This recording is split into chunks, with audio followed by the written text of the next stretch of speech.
Let's draw this cute ladybug. First, sketch an idea of what you want your ladybug to look like. Doesn't have to be perfect as long as you draw it very lightly. Draw as many dots as you want and try to recreate the pattern on the other side. If not, it'll look less realistic, but that could be fun too. The first color that I used was orange, which might sound a little odd since ladybugs are red. I use orange first because colored pencils are transparent, and when you put down light layers one over the other, you can see the other layers underneath, and it makes it look more realistic. Now I'm taking a black colored pencil, and although it is black, you can still color lightly, which I recommend because it's easier to fix mistakes also. The face area is a little complicated. He does have two eyes, and the top of the eyes I'm going to leave lighter and later color them with light blue because it makes it look like a reflection.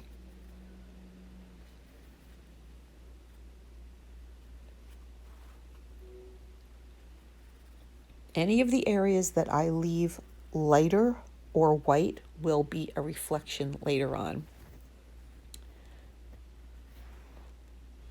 Now I'm drawing the antennae, which is basically plural for antenna.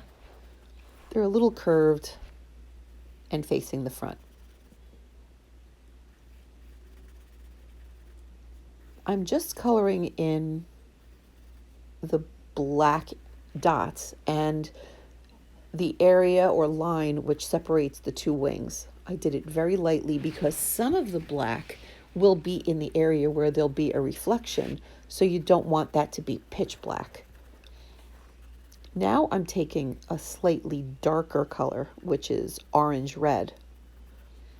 I'm still not pushing very hard because I want to get an idea of where I want the darker or more pigmented areas in the ladybug. The bottom part of the ladybug near the legs will be very intensely red. So I'll be using red, maroon, sometimes even purple and brown. The color is more pigmented, so it looks darker and brighter.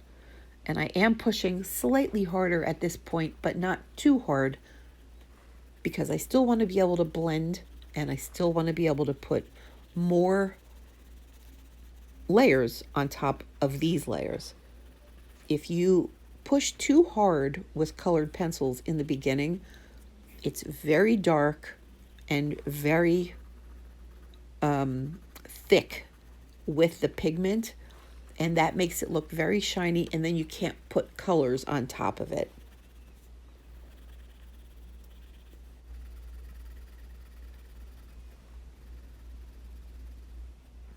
I'm coloring a little bit darker now with the black because I'm happy with how the face proportions look, and I know where the reflections and the shadows are.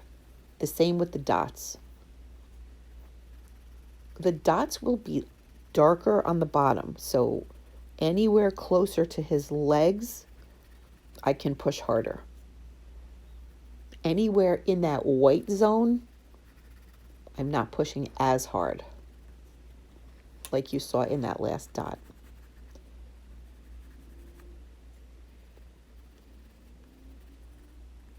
Now I'm coloring his legs. I left a few little areas light, which I'll go over in light blue also as a reflection.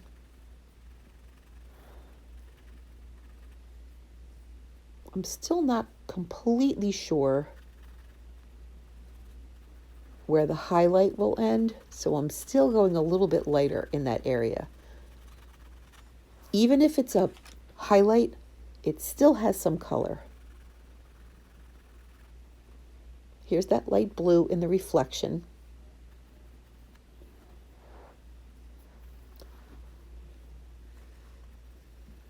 The top of the black dots has some blue also. I want it to still look like there are dots there, but I don't want them to be perfectly black because of the reflection.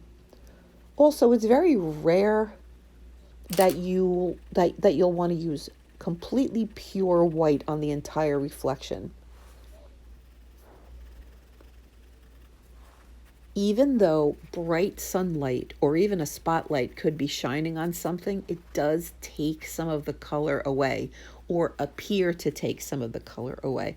But you can still see that it's red or reddish. That's why people, when they're on the stage, they're getting hit with lots of spotlights. They have to put on more makeup. It's the same idea here. You can tell there's red underneath that highlight, but you don't want it to be pure red like the rest of the ladybug.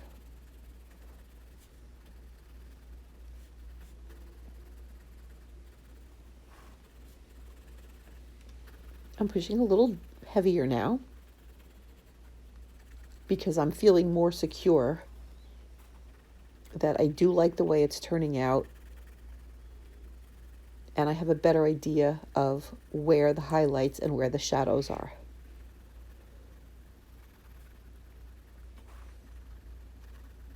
I'm using that red, orange, that lighter color very, very lightly in that reflection zone. Now I'm using some darker colors within the red at the bottom of the ladybug.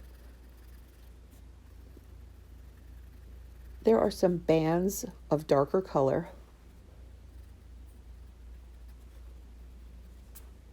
in the red. It doesn't have to be perfect. You can create your own pattern also.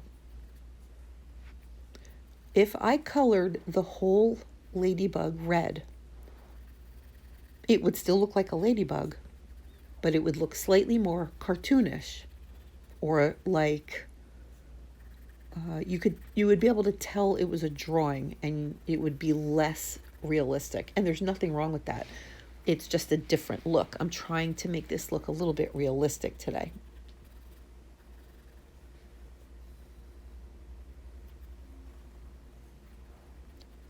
The light is clearly coming from above in this picture, so anything near the bottom or the underneath area of this ladybug, even the legs, will be darker.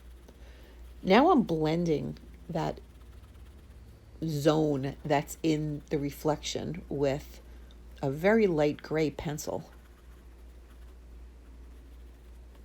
So I blended the blue on the head. That's also a reflection.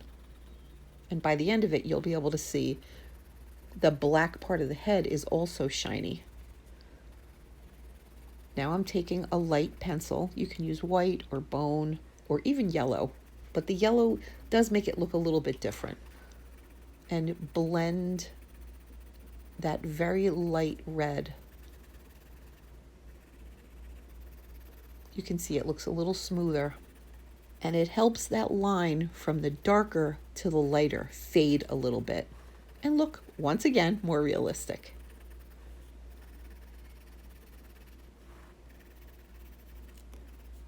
Colored pencils take a long time to use, meaning each picture takes a long time to create with colored pencils, but they come out looking very nice. Now I'm starting to push harder.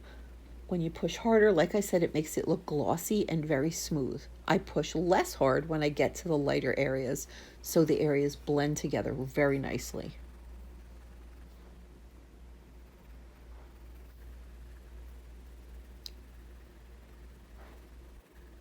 Now I'm using a little bit of brown, and I'm adding slightly different color patterns that are almost imperceptible, meaning you can't really tell they're there unless you really take a look. But this is one of the things that makes it look less cartoonish and more realistic.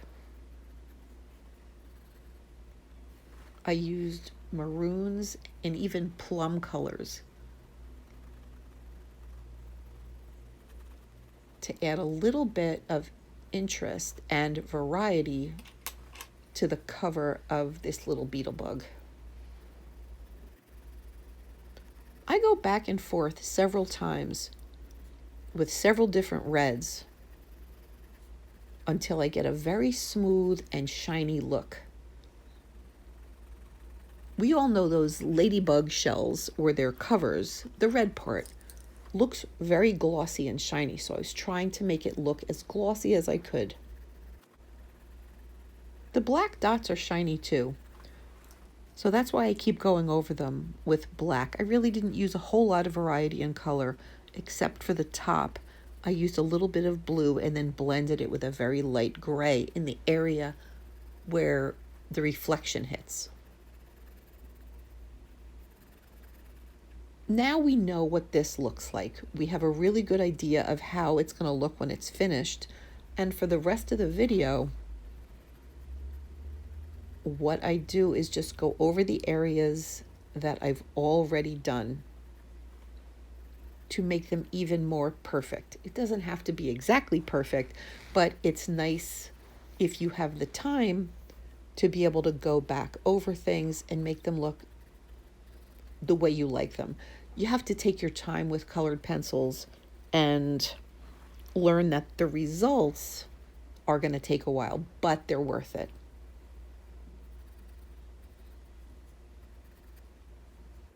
This area is actually white on the picture, but I'm coloring it with the lightest gray so it doesn't look like it's just a line. And then I added a little bit of a shadow on the bottom. There's also another white part right at the top of his little black head. I just also colored that in with a tiny bit of gray. Now I'm just adding some shadows on the bottom and blending things in to make it look very smooth.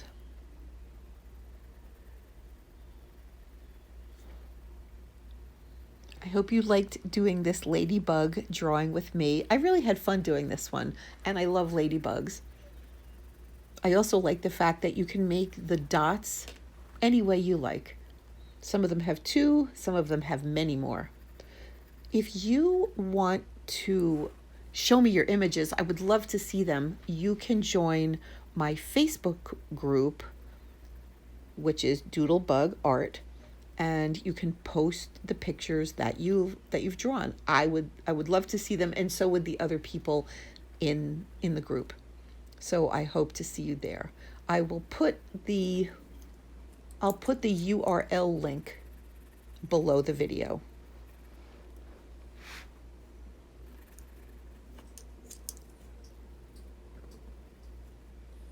I'm just adding some highlights here and blending a bit. It's hard to go over black, but you can if you push very hard. So once again, thank you so much for joining me as we colored this ladybug. I had a really good time, and I'll see you soon. More realistic art to come. Bye.